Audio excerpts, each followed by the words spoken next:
Good morning. This is the VirtualPBX-admin training.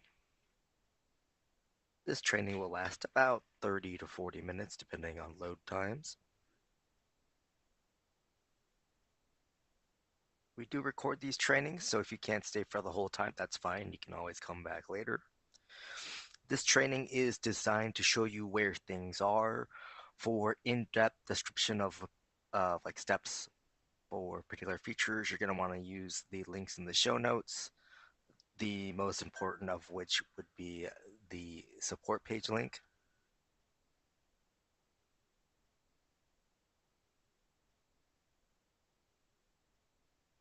You'll also see some other links there for like auto provisioning devices, as well as a couple other demos. With that, let's go ahead and get started here. So on the screen here, you see our dash login page, which is at dash.virtualpbx.com. To get logged in, we need three pieces of information. The first is your username, which is your email address, which should be in all lowercase letters. Your password, which is case sensitive, and then your account name, typically your organization name. And then you would click on the sign-in bar here at the bottom. If that doesn't work, just above that sign-in bar, there's the forgot your info link. You can click on that. We still need your email address. And then we need one of the two pieces of information, the easier one being the account name. But you could also use a phone number that's on your account. Click on the reset password bar here. This will send you an email.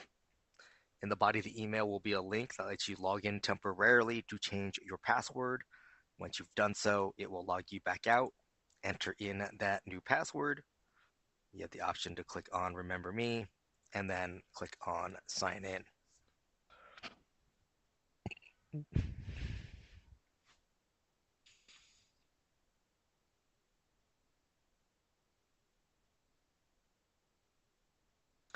And then once you get signed in, you'll be taken here to your dashboard page, which is just showing you a quick snapshot of your system. Up here at the top is your name. You can click on this at any time. It's going to open up a big pop-up. It starts you off on your user account page. This is where you would go to change your password. As the system admin over here on the left, you have the account level settings. The most common thing that's changed is the time zone for the account.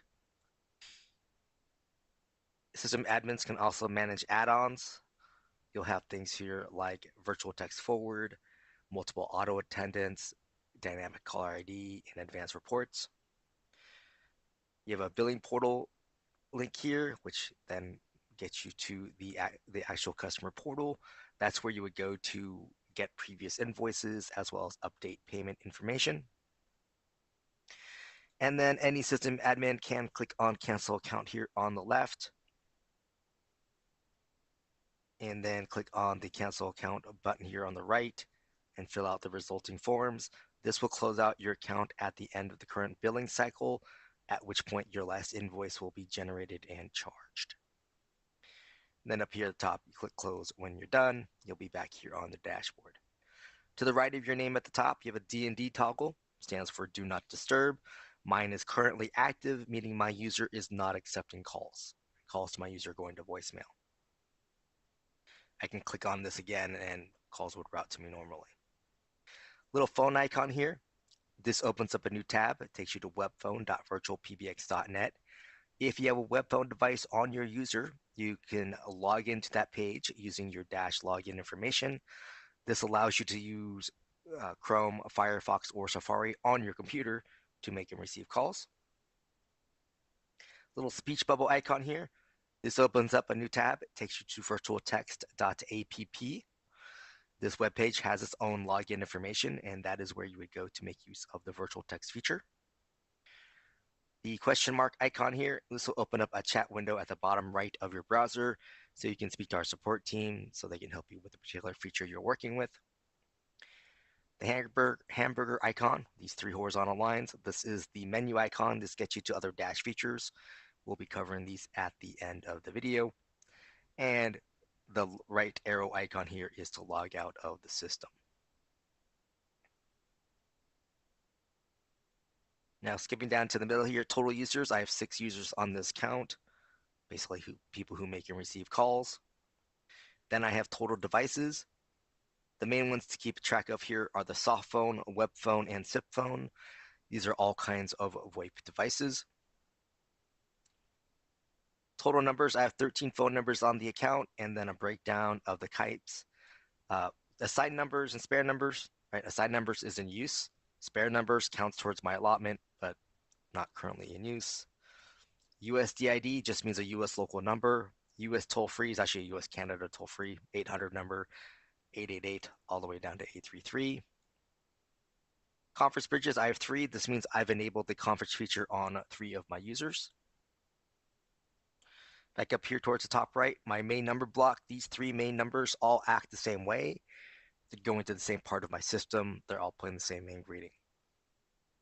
Conference number, you can have multiple conference room numbers. They all go to the same set of conference rooms. The fax box number, you can have one main fax box number. This is your inbound fax number. This also allows you to edit the fax box to allow for outbound faxing, which we'll be getting to later. The company directory, there's 2 links here. The first is CSV. That just downloads a CSV file. Use your favorite spreadsheet program to open it. It's going to have all your staff, all your users' names, their extensions, their email addresses, their devices.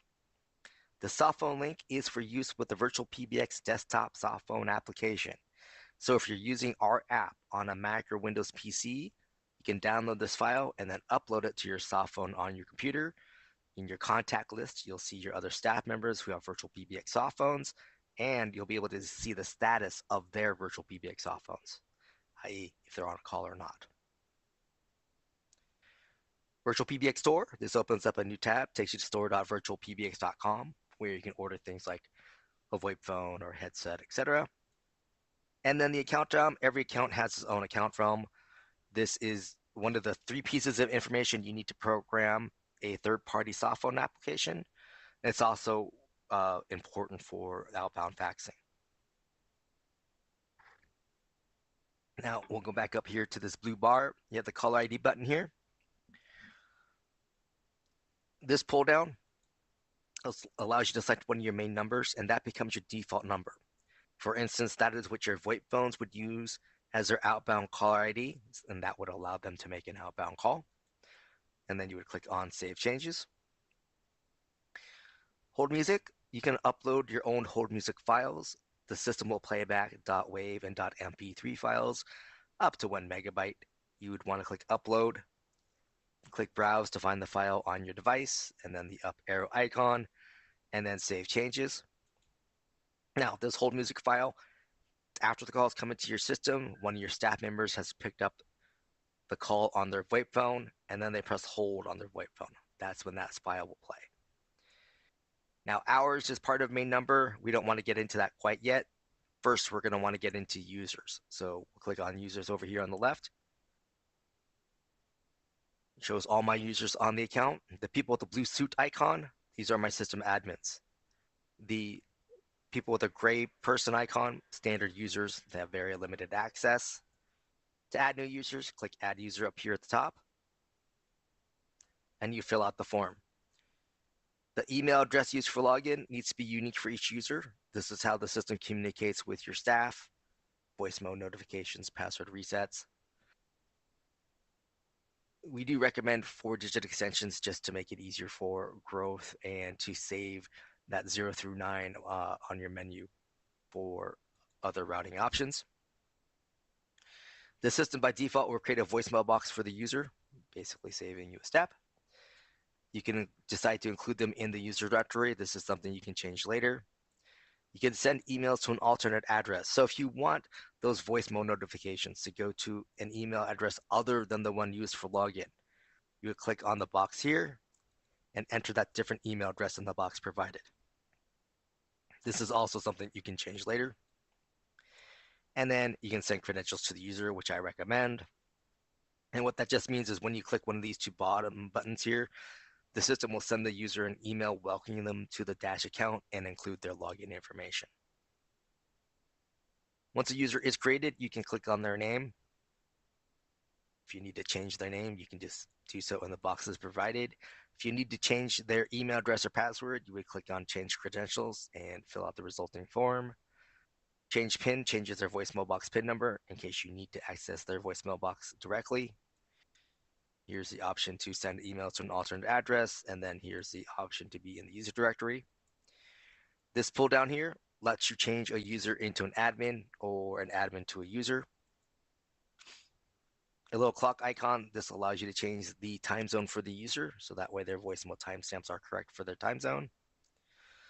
The flag icon here, this allows you to change the display language for these web pages for that user.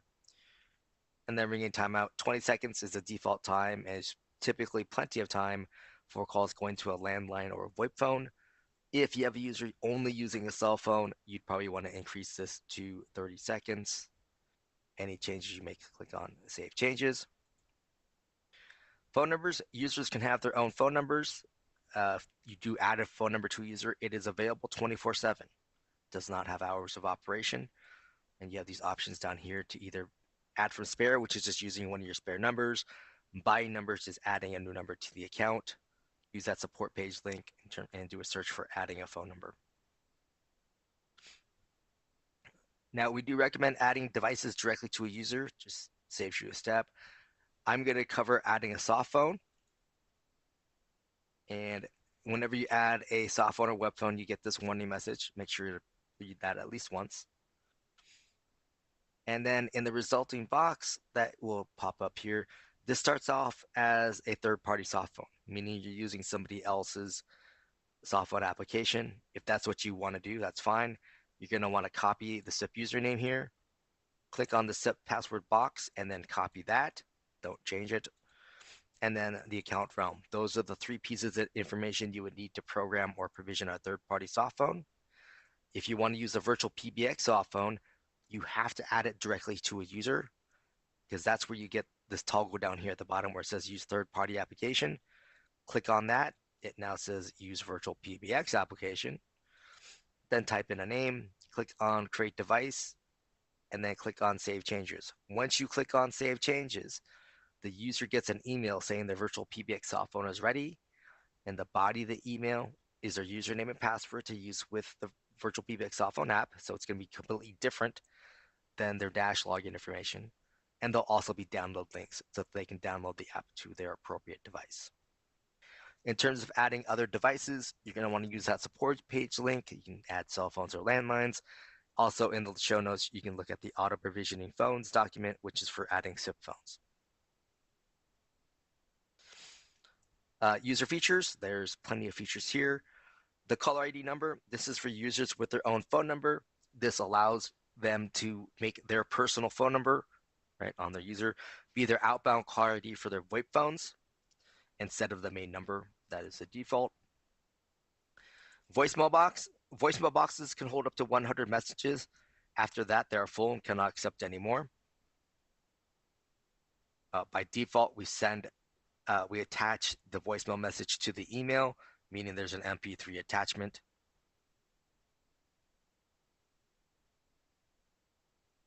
You can manage your voicemail box either by calling into it over the phone or by the user portal, which we'll be getting to later. Follow me. This is for users with multiple devices. So this user has 3 devices. Right now, when calls come to them, all 3 devices ring at the same time. I don't want that, or the user doesn't want that.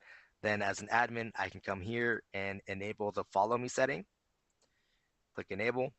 And then I need to uncheck the devices I want to make use of. And then I can click and drag to give them a ring time, or I can just click this distribute button up here and it will equalize out. Now the default under the follow me is 120 seconds, but this box here you can edit, so I can change that down to 60 seconds, for instance, and then distribute again.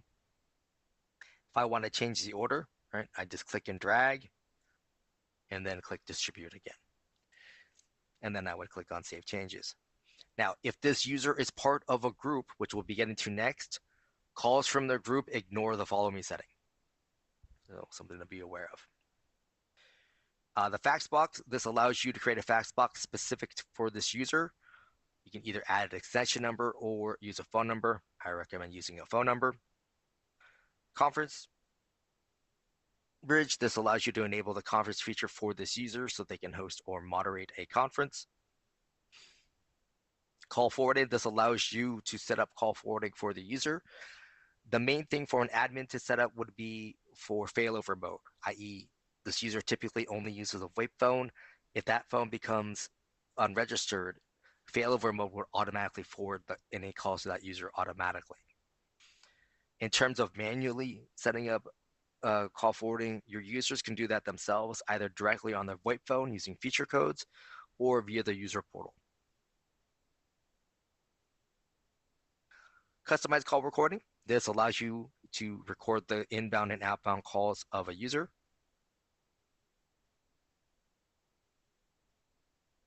Music on hold. You can upload your specific hold music for a user, i.e., like your sales staff can have a specific hold music file that would be different from, say, your tech support staff. Do not disturb allows you to put a user on do not disturb so their phones aren't ringing any longer. Hot desking is a VoIP phone feature, and this allows users to log into the VoIP phones that they're sitting at. This is typically designed for a shared office environment where people may not have an assigned desk that they sit at. All right, next up, we'll go to groups, also referred to as hunt groups or ring groups, departments. Up here at the top, you click on Add Group, give it a name, give it an extension number, and then click and drag your staff members that you want to be in the group, and then click on Create Group. Once a group is created, you can click on the name. You can change the name anytime. You have group call attempts. This is how many times the system will offer an inbound caller to the members of the group. Little arrows here at the right where you can increase and decrease that as needed. And then click on Save Changes. Phone numbers. Groups can have their own phone number. Just like for users, it's available 24/7. Group features. Ringback is essentially the hold music file for the group. It plays until one of your staff members picks up. So you would click to enable and then upload a .wav or MP3 file. The system will not loop the file for you. So you want to make sure that the playback file matches or exceeds the total ring time of the group. So if we go over here to the members, right, this box here, that's your ring time. So you want to make sure your file plays like 2 minutes in this case. In terms of the members, this is referred to as blast ring or ring all. Right, so whoever answers the call first gets it. I can click distribute. So now the calls will always be offered in this order. If Jeanette's on a call and a call comes to the group, she is still offered the call initially. It does not skip her. After 30 seconds, then it goes to David and etc. every time. You can click add user if you need to add more staff members, remove if they're no longer part of the team. You can also click and drag people if you need to change the order and then click distribute.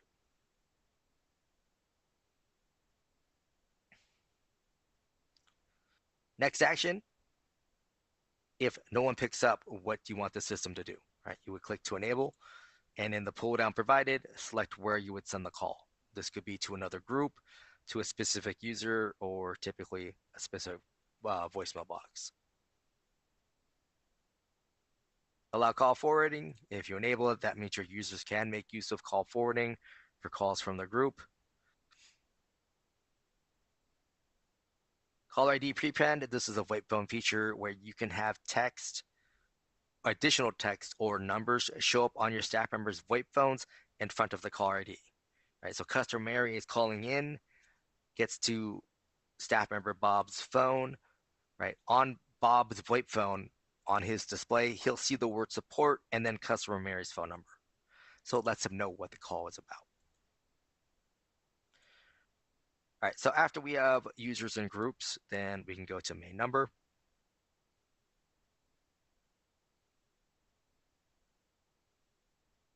Main company numbers, right? Those are your default numbers. If you unassign a number here, It just means you put it in spare number. You haven't removed it from the account. And then you can add new ones down here, either from spare number or buying new numbers. Office hour strategy, you have 24-hour open office, right? So you're open 24/7, or custom office hours. If you choose custom office hours for each day of the week that you're open, put a check mark in front of that day, and then set your open hours in 24-hour or military time in the boxes provided. You do have the option to be closed for lunch at the same time every day that you're open. You would just put a check mark here and then set your lunch hours in that 24-hour or military time, and then click on Save Changes. Office holidays, if you're closed for holidays, put a check mark here. Over here on the right, you have the option then to add single day, date range, or advanced. Each one of these will create a row, and you would fill out the resulting row. So give it a name, choose a month and the date for a single day. For a date range, you'd add the start date and the end date, etc. Save changes. If you need to remove a holiday, you would click on the little trash icon and then save changes.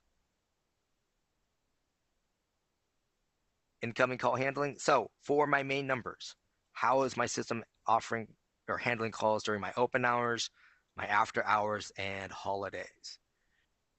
Same basic options. Calls come in here, go to my virtual receptionist. This is a link. And this takes you to my virtual receptionist. The main menu, this is what people press on their phones to navigate through your phone system. All right, 1 for sales, 2 for support. To give those options, you would click down here where it says add route, and that would give you a new row. In the first pull down, you have 0 through 9, the star key, and the default action. Second pull down are places on your system, users, groups, voicemail boxes, etc. If you need to remove an option, just click on the X to the right. You have greeting options here, text to speech, just that, you type it in, the system reads it back in a computerized or robotic voice. The system names this file for you, so once you do use a text-to-speech greeting, you're going to want to go to the Greetings tab, which we'll be getting to shortly, to change the file name to something you can recognize. You can upload your own file, .wave.mp3. Just click on Choose File, find the file, click Update. Choose from an existing recording. The pull down here will show all the media files on your account. And this is why you want to use names that are easy for you to recognize. Select the file and then Update. Recorded over the phone. By default, the system wants you to use a VoIP phone on the account. If you don't have a VoIP phone handy, then under Settings, where it says Allow Outside Recording, turn this on, and that means you can call in from any phone, cell phone, landline, etc. When you hear the current main greeting play, then you would enter in the PIN number. The PIN number is specific to this time of day. So on this system, it only works during my open hours. Any time outside of that, it won't work. I will then be given instructions on how to record over the phone. I'm going to be overwriting that main greeting that I just heard with the new recording I'm recording with my voice. Professional recording services. When you click order here, this opens a new tab, takes you to Snap Recordings, which is a separate company. And you can order a professionally done recording by them. They'll email you the completed file, so then you would just upload your own file. Now, under settings, number of retries on this dial, this is how many times your inbound caller can make a mistake. The system, they're allowed 1 mistake, which means they get 2 total attempts to get through my system. All right, so the first time they make a mistake, the main greeting plays again, and then hopefully they hit the correct menu option. A dialing timeout is how much time the system listens for additional button presses, i.e. when someone's trying to enter a multi-digit extension. Allow dialing extensions by default. This is enabled, meaning if they enter a valid extension number, the system will automatically transfer the call to that person. If I turn this off, that means my inbound caller can only press my menu options. Entering an extension number will give them an invalid entry message. And then you have to suppress the playing of invalid entry. So on that final attempt, the system says we did not recognize your entry, and then either transfers the call if there's a default action. If there's no default action, it just says goodbye. In that first case where you're transferring the call, you may not want that message to play. So you have the option here to turn the suppression on, which means the message doesn't play, and the caller is transferred. Any changes you make to your main menu, your greetings, or your settings, you need to click Save down here at the bottom right. Save changes when you're back under incoming call handling. Now here, the second option is the live operator answer. This pull down lets you select anything on your system. Users, groups are the most common. You can also select a specific device. If they don't answer, then the caller is sent to the virtual receptionist. Since this is my after hours, I would have a different greeting in place as well as different menu options, but beyond that, the same basic idea from before. And then holidays, I chose this third option. The first pull down, again, things on your system, users, groups, devices, etc. In this case, I chose the last option, which is skip the voicemail. And in this last option here, I can choose any voicemail box on my system. And again, save changes. Main conference number, you have multiple conference room numbers if you wish. Once you do have one in place, you can click on custom greeting and click to enable, and then type in a text-to-speech greeting, and then save changes. You don't have to do a custom greeting if you don't want to. Main fax box number, you can have the one main fax box number. Once you do have one there, you can click edit. And the inbound notification in the box to the right, enter in an email address. That address gets sent a message every time a fax is completed.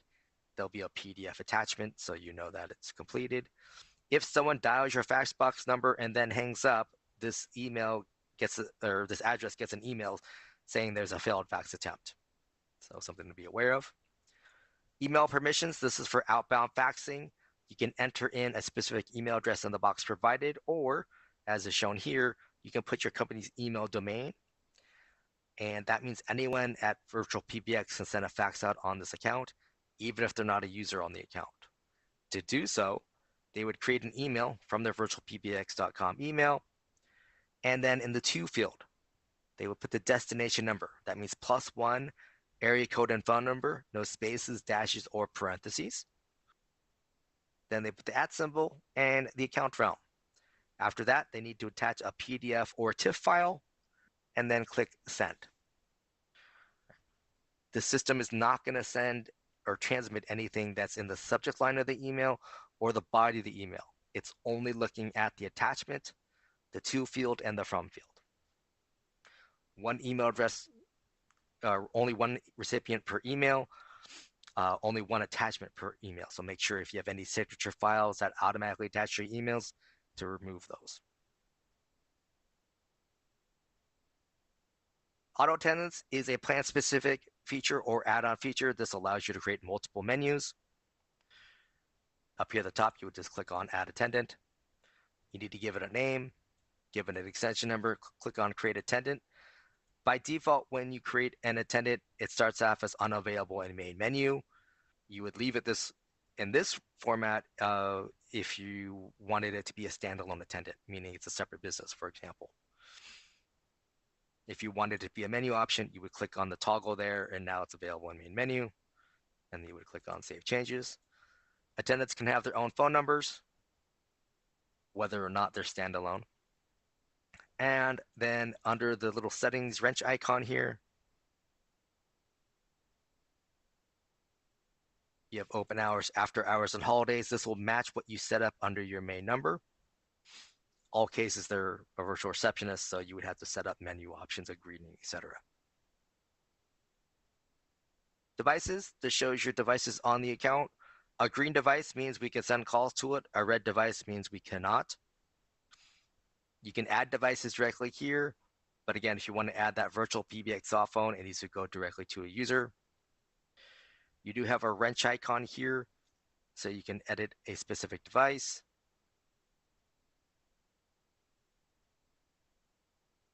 And for VoIP phones, you can add a specific phone number that you've associated address to that phone number for the purposes of E911. Right? So if this phone ever dials 911, this is the address that gets transmitted to emergency services. It's only for that. No other call would have that. Greetings tab shows all your media files on the account. You can add new ones here by clicking add at the top. Give it a name, click browse to find a .wav or MP3 file, and click on create greeting. Any file that's here, right, you've got the name of the file. Source TTS means text to speech, so it's created under your auto attendant or virtual receptionist. Upload means the file was uploaded, and recording means it was recorded over the phone. The play icon lets you play the file directly in your browser so you can see if it's still relevant to your needs. Download, you can download the file to your device. I recommend this for your main greeting, so that way you have a backup copy of it. And then the wrench icon, this allows you to change the file name to something that's easier for you to recognize. Or you can delete the greeting if you know you no longer need it. Numbers shows your numbers in use and where they're assigned. The little gear icon here under E911, that's where you would add an address to a specific phone number. Spare numbers, these are numbers you're not using. If you want to remove a number from the account, it first needs to be a spare number. And then once it's here, you would click on the little box in front, and then you have the option to delete. Click on delete numbers to confirm that. You can buy numbers to add more spare numbers to your account. Port number would be moving a phone number from, say, AT&T to VirtualPBX. Follow the on-screen steps to get that process started. You can also use that support page link and do a search for porting, and that will show you all the steps involved. Voicemail boxes shows all your voicemail boxes on the account. Anything that has a heading under the user was a voicemail box created when the user was created. You can create your own voicemail boxes up here at the top. Just give it a name, a voicemail box number and PIN number. Click on create voicemail box. Now, main thing to know, the voicemail box number is not the same as an extension number. So dialing 3333 from my virtual receptionist will not get to this voicemail box. You do need the voicemail box number and PIN number to access the voicemail box over the phone, i.e. to check the messages or to change its greeting. Also under advanced, you can go to greeting media. You can upload a .wav or MP3 file directly to the voicemail box. The media file is the file that would typically play. The temporary is for the out of office or vacation message. If you have something selected in both, then only the temporary file plays, right? The media file won't play again until you set temporary back to none. Recipients, your user voicemail boxes have a built-in recipient, the email address used for login, but any voicemail box, you can come here, click on add new recipient, and enter in additional email addresses.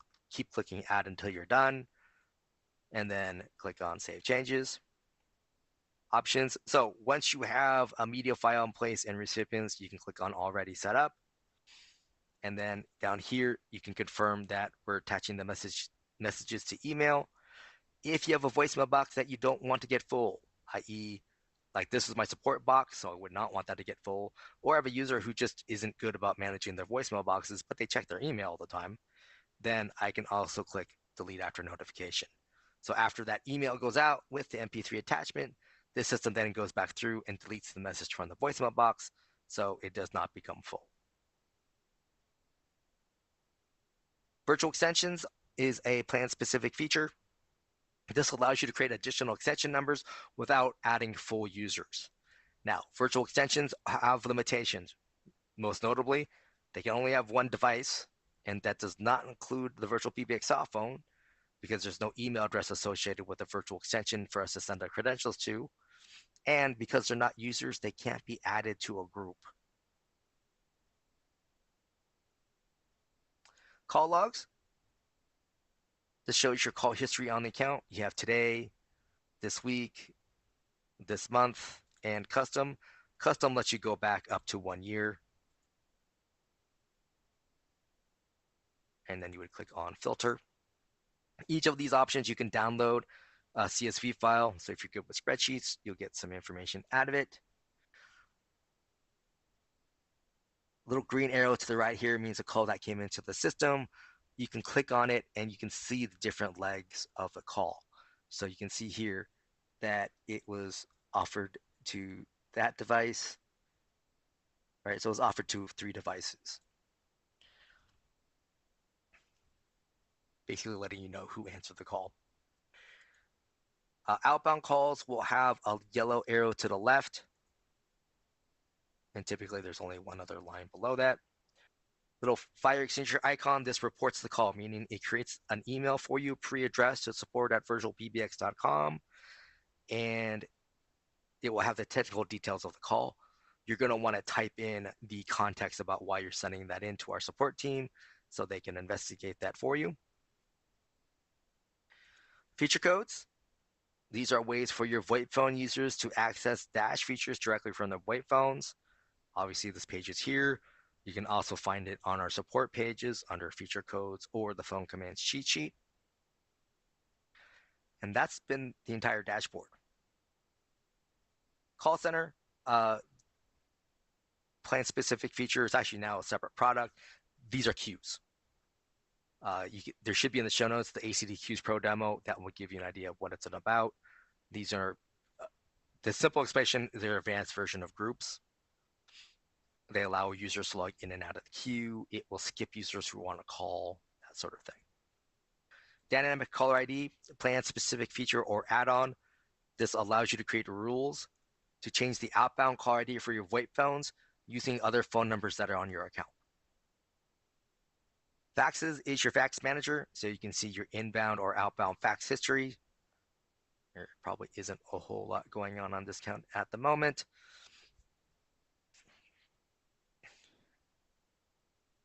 Reports is the advanced reporting add-on or plan-specific feature. In the show notes, there should be the advanced reporting demo. This allows you to create your own reports to get a better idea of what's going on with call activity. The voicemails. This is your voicemail box manager, so you can get to any voicemail box on the account. So if someone's telling you, hey, there's a voicemail box that's full, you can go here to manage their messages. There'll be a little box in front of any message, so you can either change its status or even move it to a different voicemail box. Integration AWS, plan-specific feature or add-on.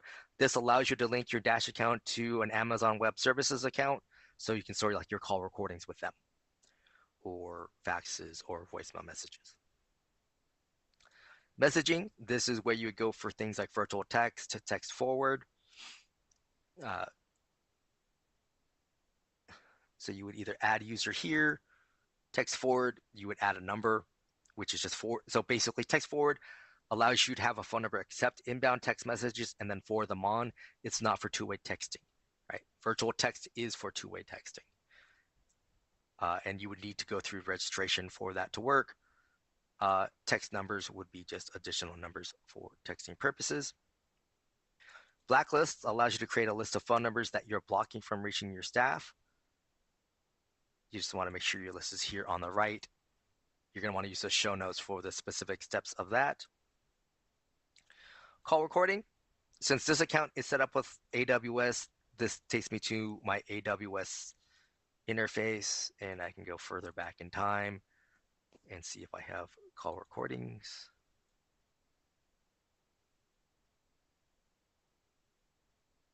So I can see I can do inbound or outbound, etc. If you don't have AWS, you would instead go to recordings.virtualpbx.com, use your Dash login to log into that page, and you would see your recordings there. Number manager, this just takes me back to my spare number page. User portal, every user has access to their own user portal. It starts off on their voicemail tab, so they can listen to their messages directly and manage them. The call history tab shows their call history. They can change the date range. Fax tab is for users that have their own fax box, so they can see their fax history. Contact list is everything within your Dash account, right? So help your staff members transfer calls. They can see the feature codes here as well. Conference tab is for users who have the conference feature enabled, and this is where they would go to update their moderator and participant pins. Those pin numbers should be different from each other. And the Settings and Devices tab right here is where your staff members go to enable call forwarding themselves. Just put a check mark here and then put +1 area code and phone number of where they want to forward to, and then save. Right, so now I'm forwarding. I uncheck, save again, and now I'm not.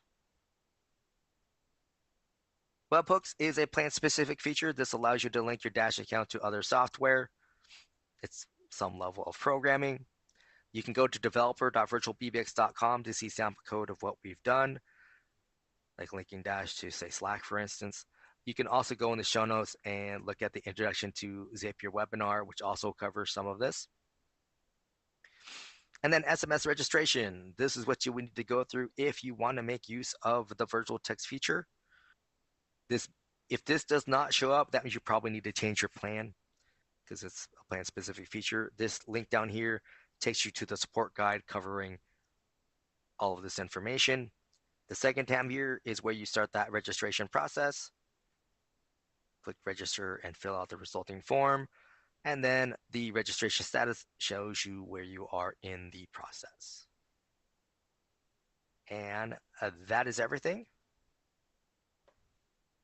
I thank you for your time today, and we'll be back again on next Tuesday at 10 a.m. Pacific time.